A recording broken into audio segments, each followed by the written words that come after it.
All right. $1 million picks, week one. As always, we're going to flag some games and then circle back and make the picks. There's a really, really, really obvious tease this week. The Rams are favored by 7.5 over the Detroit Lions, who I think are going to be terrible. Like, actually really terrible.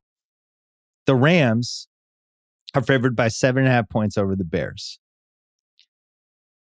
I don't think the Bears are going to be able to block the Rams. I don't see the Rams stumbling out of the gate with this team that's been built for success with all the Super Bowl hype, with the coaching advantages they're going to have in this game, McVay versus Nagy. Whatever, I'm sure it's going to be Andy Dalton to start. I just don't see a scenario where the Bears beat the Rams. I don't see a scenario where the Lions beat the 49ers. And it just seems logical to tease both of those lines down to 1.5. I'm going to be more careful with teases this year in this podcast. This one, I look at it like, are the Lions beating me or the Bears beating me? I'm fine. If one of those teams beats this, I'll happily take the money out of $1 million picks. What are your thoughts? I couldn't be more confident in a game than that San Francisco-Detroit one. And I think San Francisco wins big with you. They had the worst defense in the league, the Lions, last year. And they're going up against now Kyle Shanahan, who's had all his toys back this offseason, has spent the last 3 months preparing to unveil all these toys. And, maybe Aaron Glenn, who's the former Jets corner and was a great defensive backs coach in New Orleans. It's his first game as a defensive coordinator. He's undermanned on defense. And he's going up against Kyle Shanahan, fully healthy, and that entire offensive explosion. You add in the fact on the other side, Nick Bosa's back after missing 14 games last year. The 49ers had the number one defense for the past 2 years. With all those injuries, all those guys are healthy. And I've heard from a couple people on this game, because it seems like it's the obvious survivor pool thing, being like, yeah, but Jared Goff knows that defense.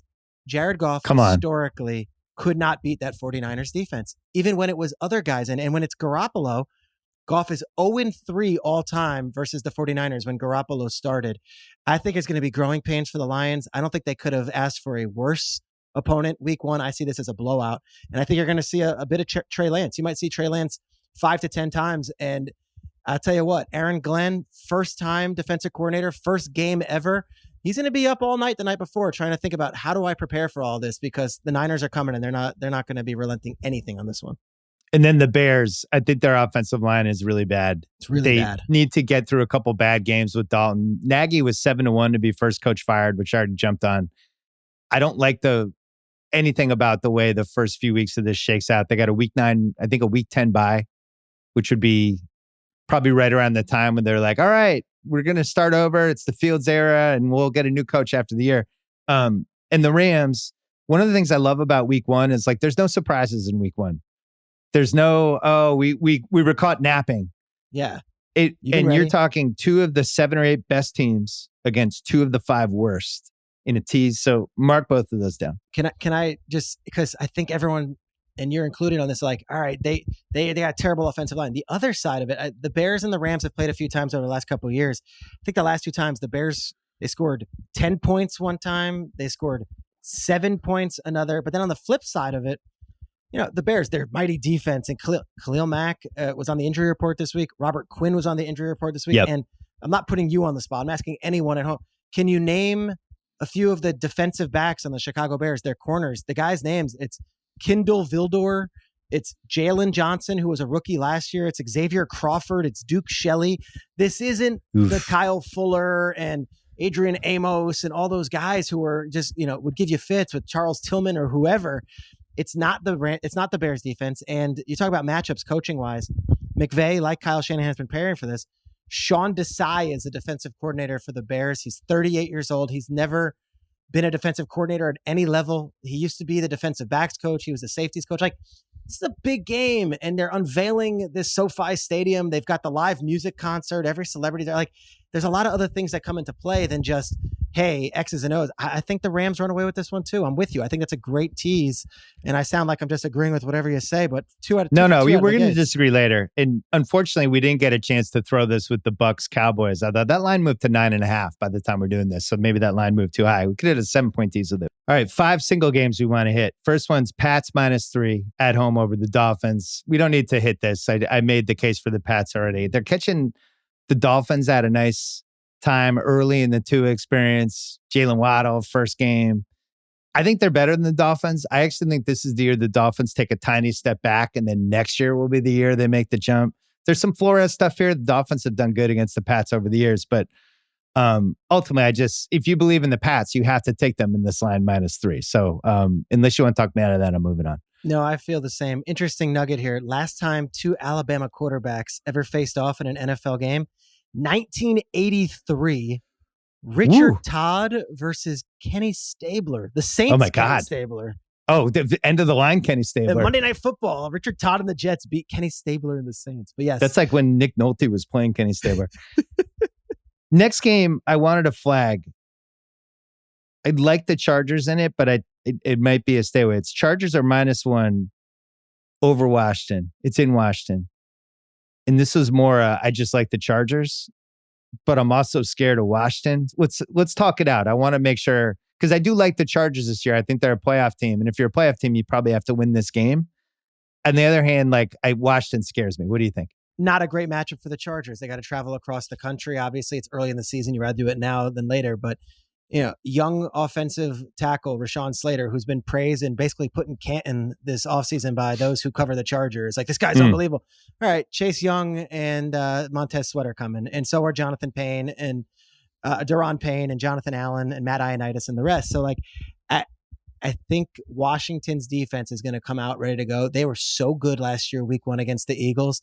I think this might be a rude awakening for a new offense with the Chargers and also a new tackle in Slater, who, by the way, handled Chase Young 2 years ago in college. And that will be a point of emphasis, I'm sure, when Northwestern played Ohio State.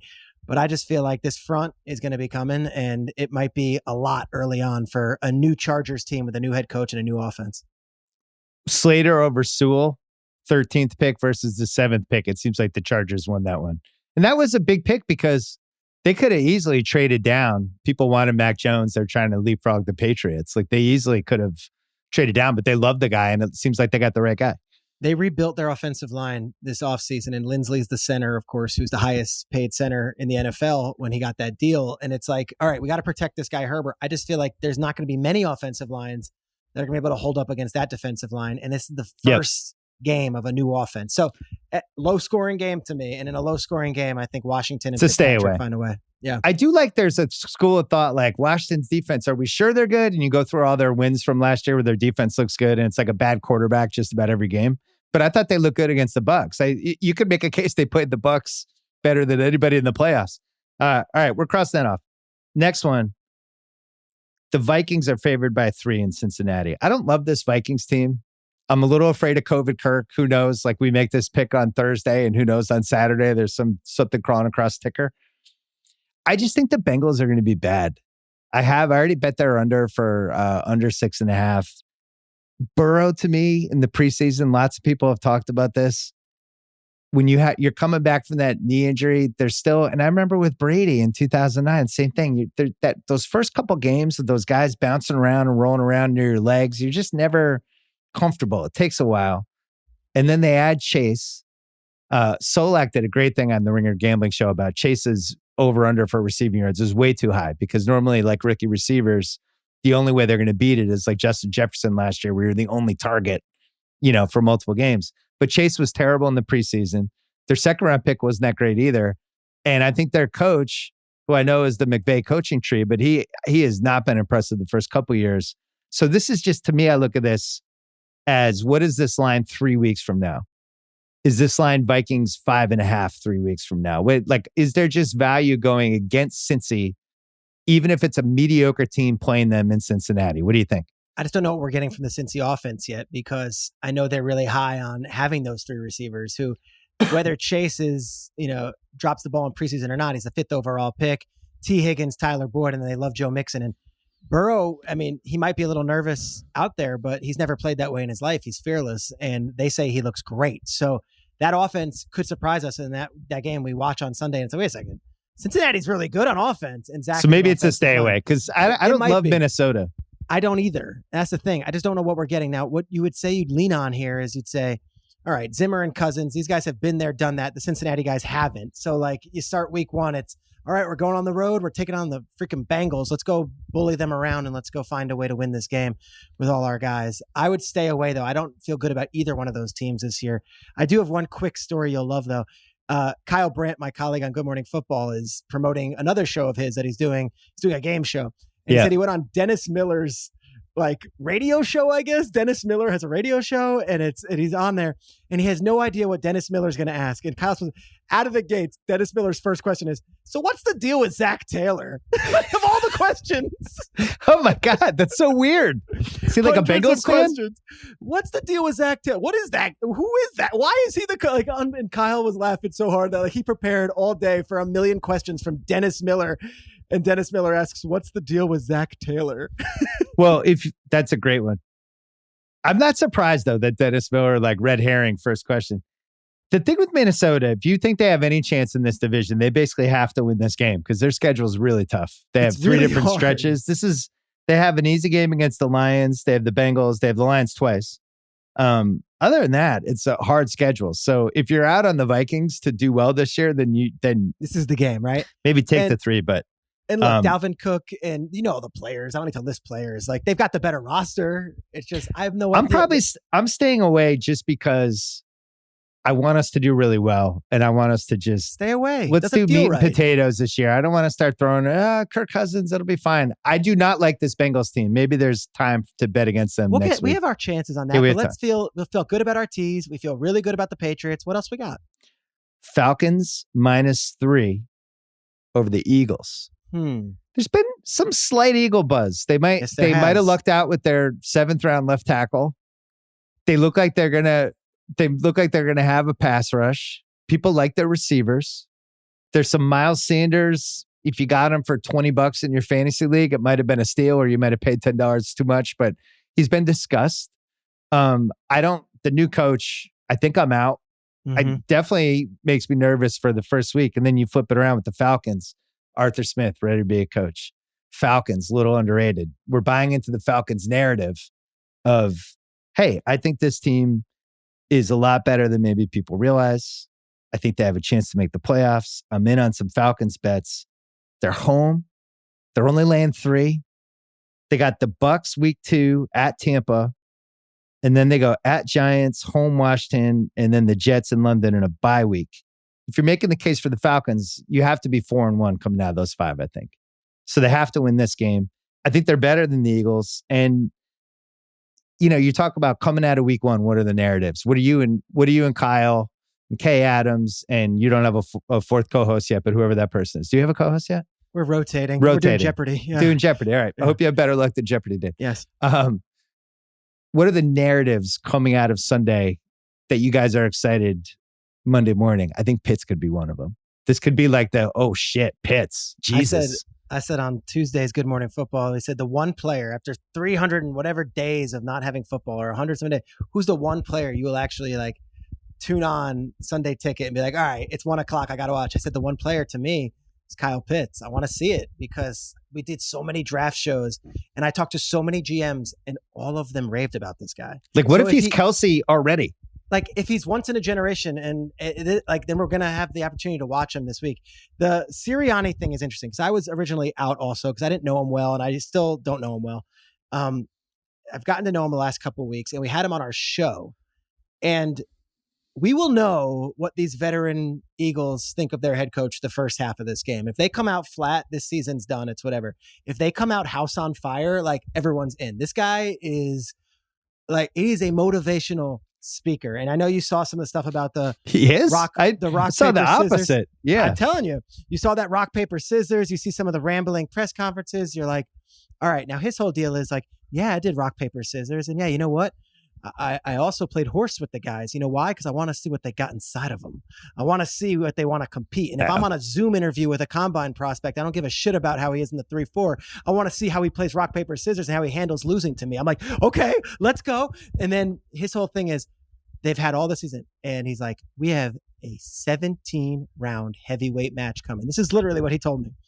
He's like, our first battle, and we've got to get through 17 rounds, are the Atlanta Falcons. Basically putting a picture of like Matt Ryan up, bringing up boxing analogies. Like this is old school coaching. Like this is, hey, I want to run through a wall. Are you with me? And a lot of these veterans who've already got Super Bowl rings, or you're a Brandon Graham or a Lane Johnson or a Jason Kelce, might be like, dude, who the fuck is this guy? Like it might not resonate.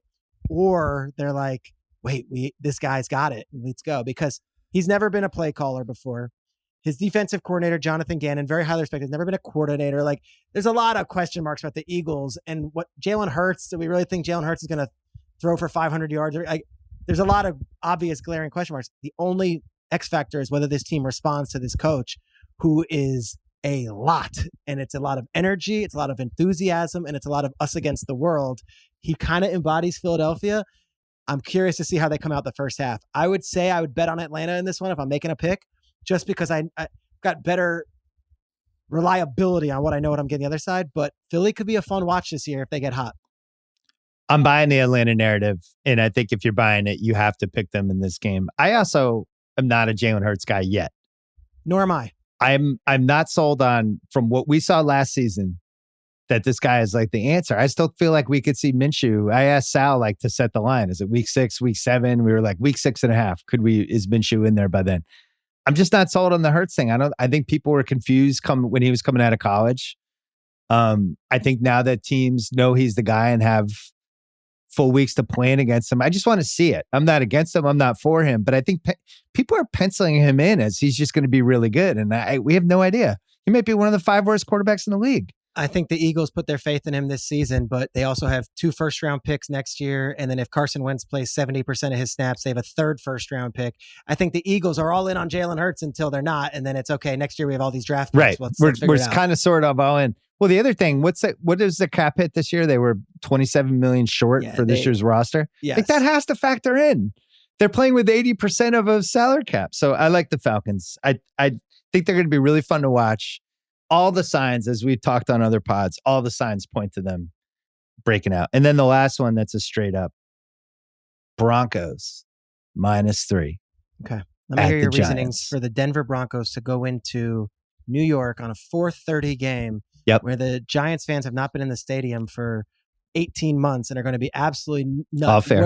How do the Broncos with Teddy Bridgewater come out with this one? Let me hear. I like their defense. Okay. Surtain is an absolute stud. They lucked out on that one. Javonte Williams. Okay, let's talk about him. 2 of my 3 teams. I didn't get him last night in my weird East Coast league that we booger eaters round by round draft. He's on my other 2. They know he's good. They iced him the last game they didn't play him. They're just like, we're penciling. People were taking Melvin Gordon in these drafts. It's like, good luck, man. Javonte Williams is going to be the guy. They know he's good. Like, go read the stories, the quotes. It's the same as like the Mac Jones stuff. The teammates talking about him and the coaches, like they have something with him. Their receivers, I think, are going to be excellent. We're very high on Judy. Both of us are very high on Jerry Judy. The Judy Sutton-Hamler combo. And then Teddy Bridgewater, I think he's fine. He's like a B-. He's like not going to lose you games. Yeah. And then you flip it around with the Giants, like the Daniel Jones combo with the offensive line. I don't think Barkley's ready yet. It's the elephant in the room. It's like, is Barkley 100%? Is he 90%? Is he 84%? Is he 80%? I don't know. I don't know what I'm getting with them. They have these new receivers. That always takes a little time. Who have not played. The only thing that worries me is just like, I think Judge got them to play hard last year and got them to stay in games. So maybe this is a push, but I think the Broncos are better. I have the Broncos as a playoff team. They're not making the playoffs if they lose to fucking Daniel Jones. So Broncos -3. Talk me out of it. I'm going to talk you out of this. I live in New York. I've lived in New York for 15 years. Sunday, there is a 9/11 20-year anniversary that is going to be so emotional for so many people in this market. And the Giants have not been in that building for 18 months. They will be in that building finally with the people that they grew up with, sitting next to as season ticket holders, who they have interacted with for generations that they did not get to see last year. Before the game, there's going to be a tribute video. Steve Buscemi, who is a former firefighter and actor, is narrating it. The national anthem is being sung by Juliet Candela, who lost her father in 9/11 and does a lot of these 9/11. She is often the person singing the national. I think this Giants home crowd is going to be in such a frenzy, and that this Giants team, I got goosebumps talking about it, is going to feed off this so great in a big game, in an era where there is optimism around this team, that I don't think they will find a way to screw the pooch. I feel like the Giants are winning this game. I might take the Giants, not against the Broncos. I might take the Giants against anyone. I think that place is going to be nuts on Sunday. Emotional to start the game and then rocking during it. If you're a Giants fan listening, I know you're saying, let's go. You know, I just feel like that stuff does play a role. And these fans have not been to the stadium in so long. And I know you have Warren Sharp and the PFF guys. This one is sheer emotion. I think Giants win. Can you have that kind of emotion in a 4-hour football event anymore with the way, with how sterile these stadiums are? I'm with you on all this stuff, but I think we see over and over again, you have that emotion. This is really cool, by the way. Now it makes me feel bad that I want to take the Broncos. No. You feel the emotion before the game, and you feel it. How the game operations are going to work. But like, I do honestly think that this place is going to be nuts, and it's going to be a religious experience for a lot of people to be back in that stadium. And the football matters so much to these Giants fans. It's a parochial team where it goes back generations since the 20s. And like, to have these people kept out of that stadium, I think it's going to be, I can't see them booing Daniel Jones in the first quarter after the start of this game. It's a really solid case. I look at the offensive line. You're like much more rational. You're like, yes, but can Matt Pert out of UConn stop? Well, Von I'm Miller? just going to list you 3 things I don't trust at all. The offensive line I know is bad. Daniel Jones, I'm convinced is bad. I think this will be the final year for him. And you can't tell me Barkley's healthy. I don't know what Barkley's health is, and I'm very, very well spoken. Like, would you be Giants shocked football. if he didn't play week 1? I would not be shocked if.